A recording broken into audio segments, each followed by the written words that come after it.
Un dels elements més importants que jo crec que hem posat en valor aquí en el Tastum en aquesta edició és que els canals de proximitat i totes les ponències que recollien són un element importantíssim per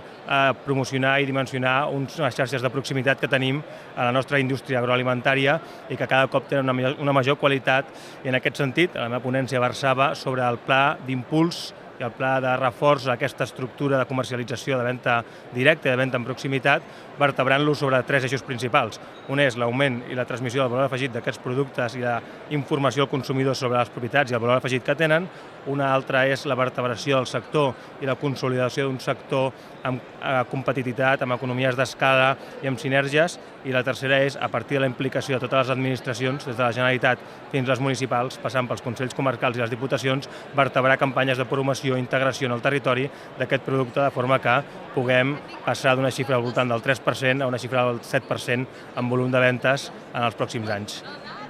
Jo crec que totes les ponències han versat i han reforçat aquest missatge i aquest és un punt de trobada ideal perquè puguem tirar endavant els pròxims anys aquesta iniciativa.